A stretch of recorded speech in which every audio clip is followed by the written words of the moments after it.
Hey guys, so it's Saturday, it's the 22nd of August, and sitting at the truck stop today was doing my laundry. Yes, that's something for you guys that don't drive that might tune in to watch this video. A lot of truck stops have laundry rooms. Where do you think we do laundry when we're gone for a couple weeks or a month or 2 months or whatever? At the truck stop. Anyway, he was pretty stressed out because he had got stopped and got a ticket today, this other driver. And he had an overdimensional load, and he got stopped by the Arkansas State Police.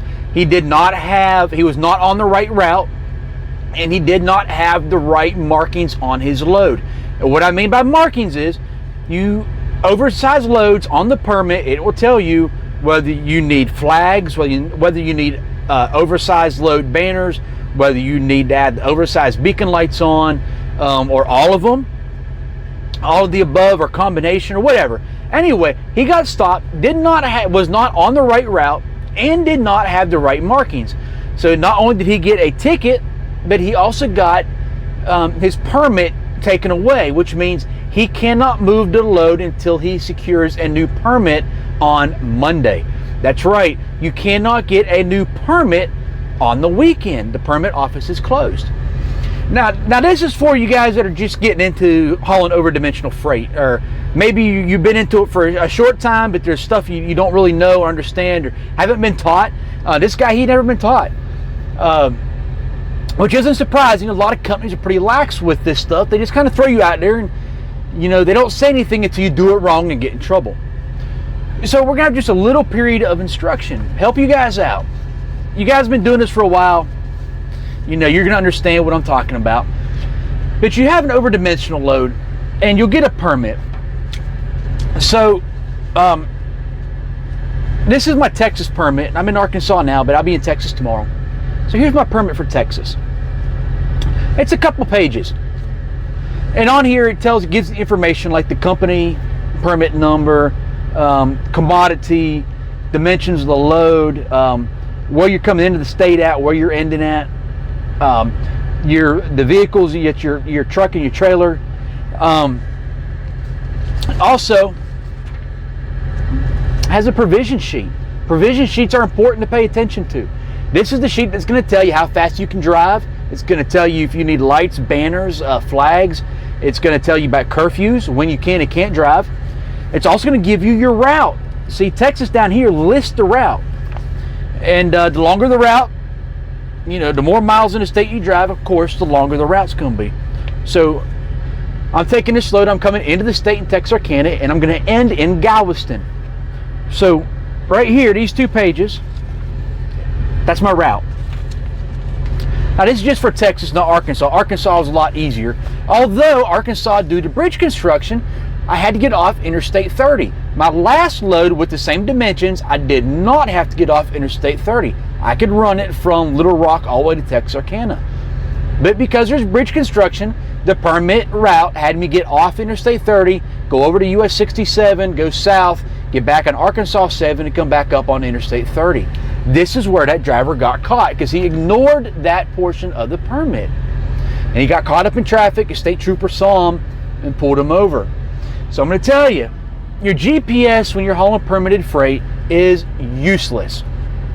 Unless you have a blanket permit that allows you to use, without much restriction, interstates and U.S. highways. If it's a single trip permit, it's useless, because the GPS will not be able to keep up with the permit route. Like I said before, because they're not always the same. Texas, for example. You may be good in Texas up until a certain point, then it's going to tell you get off at this exit, ride the eastbound service lane to this point, and then get back on, and it's going to be stuff like that. Or it's going to tell you to get off, like Arkansas, get off at this exit, go southeast bound on this road to this, and this road go south, and then go on this road, go northeast. The GPS won't tell you to do that, and if you follow the GPS, you'll be off route. So what you do is you take your permit. This is what I do, guys, just to help you out. This is when I was training, this is what I teach my students. So you get down here, and it's got your route, right? Now I haven't done this for Texas yet, but I did do it for Arkansas. And let me get the Arkansas permit up and I'll show you real quick what I do. So Arkansas, it's got 3 main pages plus a provision sheet. So right here in Arkansas permit, this is your route right here that they wanted me to take. Coming into the state out of Missouri on 55 and exiting the state on Interstate 30 in Texarkana. So here's the route. Now GPS did not have me take this route because Arkansas had me get off the interstate. Because the GPS is useless, an atlas, guys, buy one. Compare this routing to this,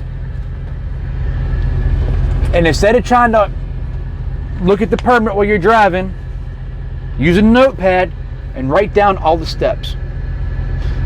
Notepad's easier, you can write a little bit bigger, you can write it in steps and abbreviations that make sense to you, but what's important is you don't deviate from the permit and that you have the permit accessible if you get stopped. So, if the permit says put banners, oversized banners, front and rear, put them front and rear. If it says put red flags that are 18 inches square, put the red flags up. If it tells you that you got to run your headlights plus the rotating or strobe amber or yellow beacon lights that are visible for 500 feet, make sure you have them on. It's going to keep you out of trouble. Now, permits have a provision sheet. Texas, it's built into their permit. You don't have a separate one. States like Arkansas, Tennessee, Ohio, whatever, they have provision sheets. So what I do is when I get a permit is I pull the provision sheet out, I read it, make a note what I need to do, like speed. Ohio's got a speed limit. So Ohio permit will say you can't exceed 55 mile an hour. Now if you get caught doing 65, which is the posted speed limit, and you're on a single trip permit with a speed limit of 55, you can get a speeding ticket for a 10 mile an hour over the posted speed limit because your single trip permit has 55 mile an hour on it. You will also lose the permit and be shut down. Had that happen to a driver with a company that I worked in the safety department for. So take your provision sheet out of the permit. You got to keep it with the you got to have it in the truck with you, but take it out of the permit and set it aside. Collect them for each state. Next time you get a permit going through a state, make sure you have the provision sheet. Read it before you print it. If the provision sheet has not changed, you don't need to print it. That'll save you printing sometimes 6 or 7 pages, only having to print 2 or 3. If the provision sheet has changed since last time, then you got to print the new provision sheet. But it's not rocket science, guys. I know a lot of times you're not taught these things, and they kind of throw you to the wolves. You guys have been hauling over-dimensional freight for a while. Leave input. Help the younger guys out when you see them doing something they shouldn't be doing. Don't rely on your company's safety department or permit department to get it right all the time. Read your permit to make sure that the state, when you exit, in my case, exit Arkansas going to Texas, that those 2 points match up. Sometimes you'll get a permit that has you leaving, say, Arkansas and entering Texas and Texarkana, but the Texas permit may have you entering the state in, let's say, Wascom, Texas, which is on Interstate 20, just outside of Shreveport. You got to make sure they match. And if they don't match, then you got to get the permit department to redo them for you. Or if you're an owner-operator, lease operator, and it's for your responsibility, make sure that they match. They're human beings in the permit department. They'll make a mistake. If you get a permit and you realize that, hey, I know I cannot make that turn, or I can't make it an interstate because of road work, you need to contact the permit department, contact your company so they can redo the permit. I had this happen to me in West Virginia. I had a 12-foot, 2-inch wide building I had to pull through West Virginia. And it sent me down to West Virginia Turnpike to go to Virginia, and I had to bear off just south of Beckley on Interstate 64. Well, the problem is they're adding an additional lane on 64 and 77 in the West Virginia toll road. I can't go through there because I blocked both lanes. And to make sure that that wasn't going to be a problem, we went back, contacted the state of West Virginia. The state of West Virginia had us reroute. It added some miles to the load. It caused me to go up, run across 68 and drop down. Pain in the tail? Yeah, it was a pain in the tail. We had to get an escort for West Virginia, come down 522 because of our size. But, You know, it's no big deal. You'd rather do that up front than find yourself stuck somewhere knowing that you can't make it. If it's a tall load, check the overpasses on your route. Just because you sent into the permit department that your load is 14 foot doesn't mean that every overpass you're going to find is going to be in excess of 14 foot. You might find one on your route that's lower. So use your atlas, go to the state's DOT webpage, and make sure that you can fit. Verify everything on the permit to make sure it'll work and make sure it makes sense. Sometimes the routing doesn't make sense, but your entry and exit points line up. You're not going to come across anything low or too narrow, and then just suck it up and live with it. That's life, you know. But I can't stress this enough.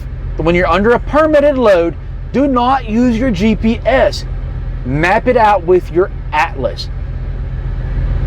And make notes and write it down. It's far easier to read it off your notebook than it is to be juggling the pieces of paper and flipping through it as you're driving down the road trying to read it small print.